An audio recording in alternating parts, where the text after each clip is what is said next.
Game of Thrones, Season 8, Episode 6, The Iron Throne, the season final. Many viewers are not really satisfied with the end of Game of Thrones. Are you really happy with the end of Game of Thrones? Honestly, I'm not.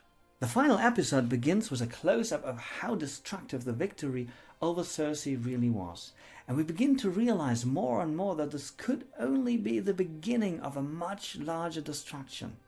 Daenerys is presented to us as a completely fanatical mad queen who sees the salvation of the world in the murder of a large part of the people in this world. At this point, there's a lot to say about the character of Daenerys Targaryen and how it has changed over the various seasons and episodes.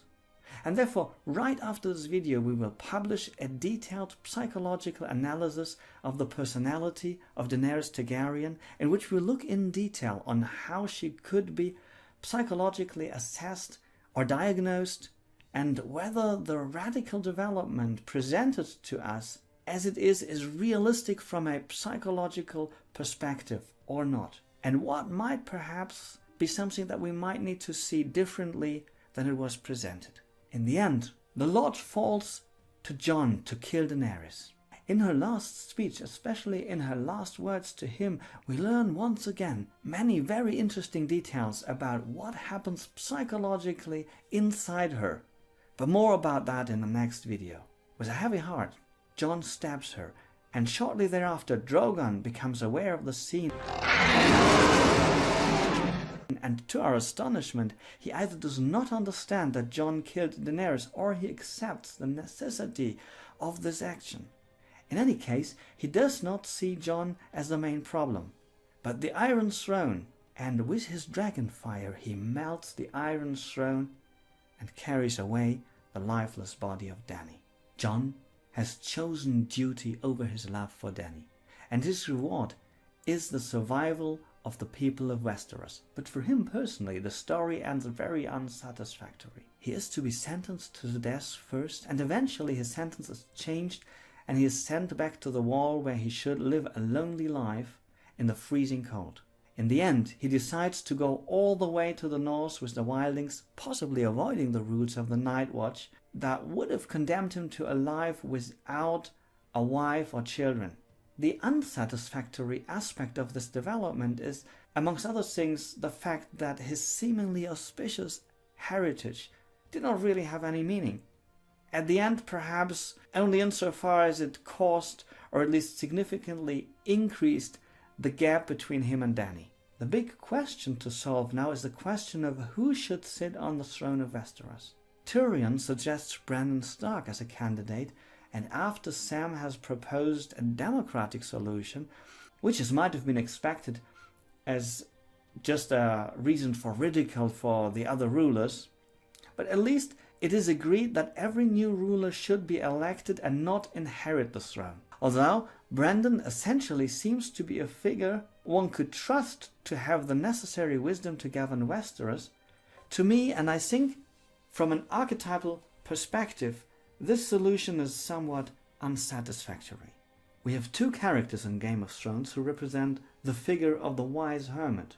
The lesser of these is Lord Varys, and the greater and by far wiser one is Brandon Stark, or strictly speaking the Three-Eyed Raven. Both were able to anticipate the outcome of the events.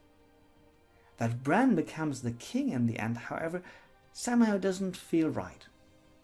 It would be as if God himself became the president of a country. It's just somehow the wrong role assignment. It is the task of the hermit to be the mentor of the hero, but it is not his task to take on the role of the hero himself and to end up with the prize. Arthur becomes king over Britain and not the wizard Merlin, even though he may be wiser and have a greater and higher perspective of things. David becomes king over Israel and not the prophet Samuel, even though he may also be wiser and have a much wiser perspective than David. While I actually believe that Brandon is conceived as a figure that is non-emotional and standing above things, and I do not assume that he has any questionable motives, it still has an unpleasant taste to it. that the one who could anticipate how things would develop in the end receives the crown.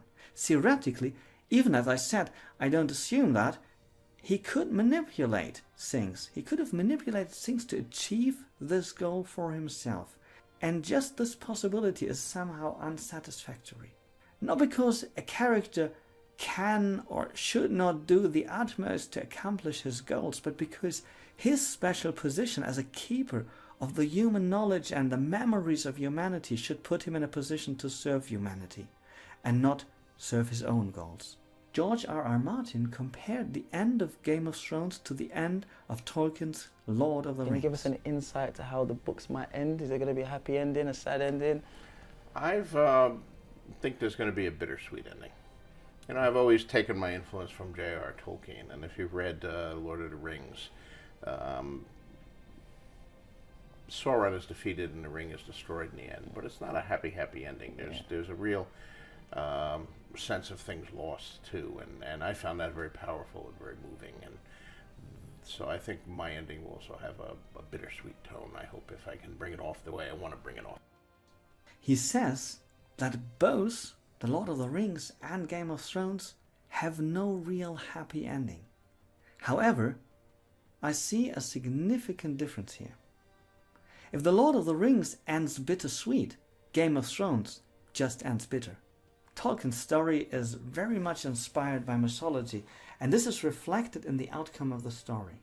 In contrast, George R.R. Martin is very much inspired by historical events, especially in Britain, and that in turn shows in a very different outcome and a very different quality of the end of his story. In The Lord of the Rings, Aragorn becomes king of Gondor, not Gandalf, Galadriel or Elrond, but Aragorn, the one who has always been the true heir of the crown. If the end of Game of Thrones did develop parallel to the end of The Lord of the Rings, Jon Snow, or Aegon Targaryen as he is really called, would end up sitting on the throne and not the three-eyed raven. Tolkien has deliberately designed the story of The Lord of the Rings based on mythological models. In Game of Thrones, I miss this quality, especially with regard to the end.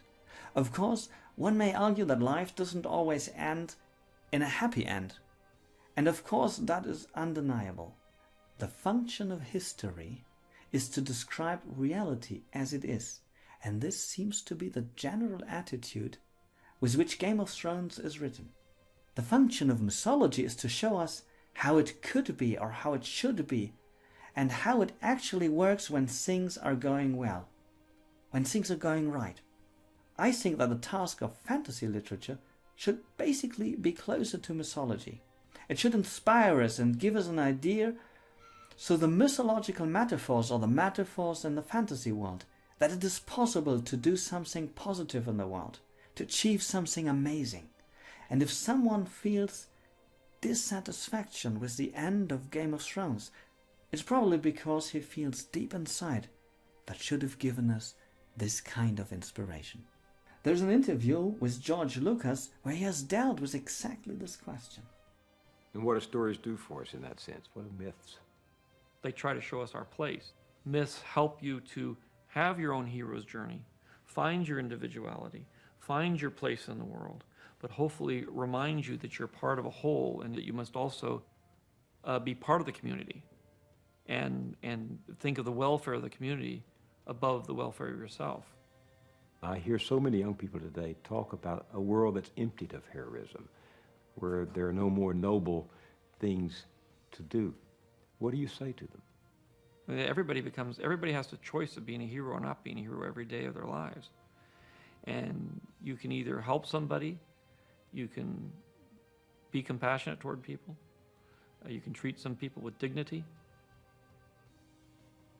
or not. And one way you become a hero, and the other way, you're part of the problem. And it's not a grand thing. You don't have to get into a giant laser sword fight and blow up 3 spaceships to become a hero. I mean, it's a very small thing that happens every day of your life. This does not mean that mythology closes its eyes to the truths and the errors of human character. There are enough examples in mythology of what happens when people surrender to the temptations of their egos and their lower instincts. But at the same time, mythology also gives us an indication of how we can do it better, and this is the hero's way, the hero's journey. For example, George Lucas deliberately modeled Star Wars on the pattern of this hero's journey. If you want to know more about the hero's journey of Star Wars, we have a video series about that, link in the description. And in the future we will be releasing more videos about the hero's journey on this channel. Jordan Belfort once said, "You need to see things as they are, not worse than they are. Then see them better than they are and make them that way." The archetypal perspective of the hero's journey helps us to do just that. And while the end of Game of Thrones does not live up to our idolized happy end, even in Game of Thrones, whenever the characters are successful and inspiring, we can see that they follow these hero's journey principles. And in our upcoming videos we want to look at exactly how and where this can be seen in Game of Thrones. In any case, I think that the scene in which Sam presents the book A Song of Ice and Fire, and thus has the film's literary source kind of integrated into the movie, that's really a nice scene. And I also find it a nice allusion to the Lord of the Rings, in which Bilbo Baggins writes the story of the Fellowship in a book. In one of the last scenes we see Arya Stark as she sets out to explore what is east of Westeros. This moment may be the most positive and most empowering scene in the episode for me, as this is the moment in which, at least for one character, the departure to a new hero's journey is initiated. How satisfied are you with the final of the series? What were your strongest points of criticism? What would you have wanted different? And what did you perhaps like as it was? I'm curious for your thoughts in the comments.